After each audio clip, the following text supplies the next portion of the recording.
Okay အားလုံးပဲမင်္ဂလာပါ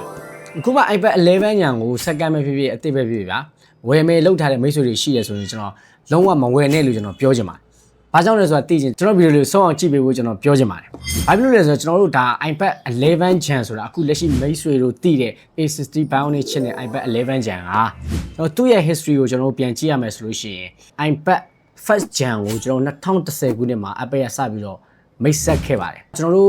စပြီးတော့တည်ခဲ့တဲ့ iPad ပေါ့အခုလက်ရှိတဲ့ first gen second gen တွေကင်ထားတဲ့မိတ်ဆွေတွေတွေ့နေရတော့မှာပဲတစ်ခါတည်းကျွန်တော်ဆိုင်တော်ရောက်လာတဲ့အဲ့လို iPad အထူကြီးပေါ့နော်အဲ့ဒါကအခုလက်ရှိမိတ်ဆွေတို့တွေ့နေရတဲ့ iPad 11 gen ရဲ့ပထမဆုံးမျိုးဆက်ဖြစ်ပါတယ်2010ဝန်းကျင်လောက်မှာ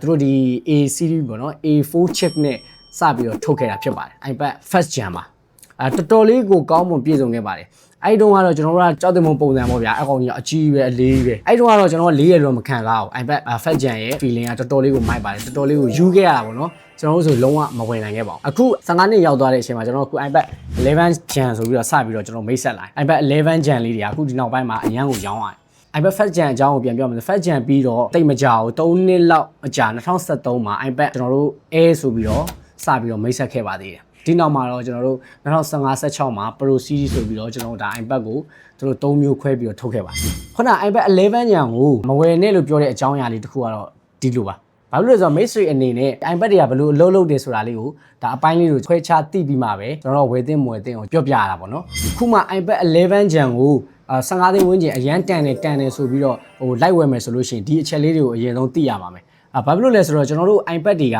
generation အလိုက်ပေါ့နော်ထုတ်လာတဲ့အချိန်မှာအခုဒီ2025ခုနှစ်ရောက်တဲ့အချိန်မှာ A60 Bionic chip လက်ရှိ iPhone 15မှာသုံးထားတဲ့ chipset နဲ့အတူတူထုတ်ထားတဲ့ iPad 11 Gen ဟာဘယ်လို performance ဘယ်လိုစွမ်းဆောင်ရည်ရှိလဲဆိုတာမျိုးစီသိဖို့လိုအပ်ပါတယ်ဒါမှလည်းကျွန်တော်ကကိုသုံးကျင်တာနဲ့ကိုဝယ်မဲ့ဟာကကြိုက်မကြိုက်ကိုကျွန်တော်ညှိရမှာဖြစ်ပါတယ်အဲ့တော့မိတ်ဆွေအနေနဲ့ iPad 11 Gen အခုချိန်မှာ15သိန်းဝန်းကျင်ဆိုရင်သူကတော့ budget series ထဲမှာအခြေခံbrand တစ်ခုဖြစ်သွားတာပေါ့နော်ကျွန်တော်တို့ဒီ iPad 11 Gen series ဆိုလို့ရှိရင်ဘာတွေသုံးလို့ရမလဲကျွန်တော်တို့ဒါကလေးတွေ YouTube ကြည့်တာ TikTok ကြည့်တာတော့လူကြီးပိုင်းနေဆိုရင်ကျွန်တော်တို့စာဖတ်တာဒီကဟိုចောင်းသုံးနေဆိုရင်တော့မှဒီကောင် zoom ပိုင်းလောက်ပ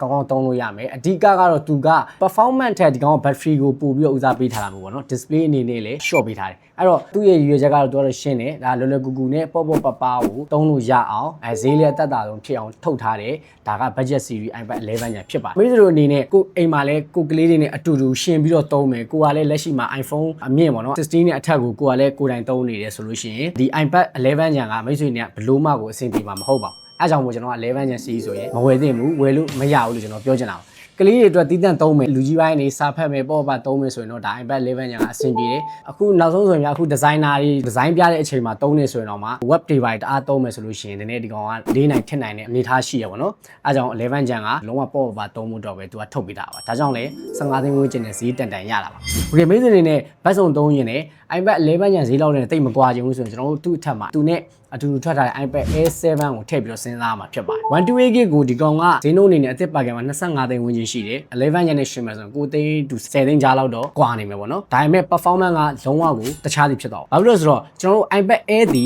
ကျွန်တော်တို့ iPad 11 Gen နဲ့ iPad Pro ရဲ့ဂျားတွေကသူကကိုမြောက်ဒီမြောက် series ပါ Pro တန်းကြီးလည်းမဟုတ်ဘူးကိုကကလေးအတွက်လည်းသုံးကျင်တယ်ကိုလည်းဝင်ပြီးတော့သုံးကျင်တယ်ဟိုဘတ်စုံသုံးလို့ရတယ်ဟိုနှစ်ဖက်လုံးလည်းမိတယ်ပေါ့နော်ဟိုတားကြီးလည်းမမြင့်ဘူးတားကြီးလည်းမနှိမ့်ဘူးအဲ့လိုမျိုးပုံစံနဲ့တော့ iPad Air ကိုဂျားဆိုင်နေနဲ့ထပ်ပြီးတော့ထုတ်ထားပါတယ်သူကတော့25သိန်းဝန်းကျင်ရှိတယ် iPad 11 Gen ကတော့15သိန်းဝန်းကျင်ရှိရပေါ့ဒါကတော့ကျွန်တော်တို့လွယ်လွယ်ကူကူလိုတိုရှင်းလေးမှတ်လို့ရအောင်ပြောပြတာဖြစ်ပါတယ်နောက်တစ်ခုက Pro Series ပေါ့ Pro Series ကတော့ကိုကတကယ်လုပ်ငန်းလုပ်နေတဲ့လူတွေ engineer သမားတွေပေါ့နော် trader တကယ်အကြီးတွေသုံးလို့ရအောင်ဒါ iPad ကိုသူတို့ကကျွန်တော်တို့မှတ်မိရတယ်လို့ဆိုရင်မဟုတ်အထူကြီးစပေါ်တဲ့အချိန်မှာကျွန်တော် iPad Pro ကို A9H chip နဲ့စပြီးတော့မိတ်ဆက်ပေးလိုက်အဲ့ဒါကြောင့်ကျွန်တော်ဒီ Pro တန်းတွေပေါ့နော်တကယ်ကိုဒါ engineer site တွေမှာ design သမားတွေတကယ် digital creator တွေအတွက်ရည်ရွယ်ပြီးတော့ iPad ကိုစပြီးတော့မိတ်ဆက်ခဲ့တာပေါ့လုံးဝပေါ့ပပနဲ့မြန်ဆန်တဲ့ chip နဲ့ဟိုရခဲ့တဲ့ design ပေါ့โอเคအဲ့ဒါတော့ကျွန်တော် Pro Series ပေါ့ဒါတော့ကျွန်တော်ကခုနပြောမယ်ဆိုလို့ရှိရင်အဓိကတော့11 Gen ပေါ့လက်ရှိအရန်တန်နေတဲ့အကြောင်းကိုကျွန်တော်ပြောချင်တာပါပြီးရင်ကျွန်တော်11 Gen ပြီးရင်ကျွန်တော်တို့ A7 ပြီးရင်ခုလက်ရှိကျွန်တော်တို့ iPad Pro M5 လက်ရှိဒီ2025ကနေထုတ်ထားပြီးတော့ကျွန်တော်ဒီ2026ဈေးကွက်တစ်နှစ်လုံးမှာလုံးဝ hit ဖြစ်နေမယ် iPad 3ခုအကြောင်းကိုကျွန်တော်ပြောပြတော့မိတ်ဆွေတို့အနေနဲ့ကိုဟို limit နဲ့ကိုသုံးမဲ့အတိုင်းအတာနဲ့ဘယ် brand ကိုရွေးရမယ်ဆိုတာလေးကိုဒါနည်းနည်းလေးတွေးစီချင်တာပါโอเคအားလုံးကျေးဇူးတင်ပါတယ်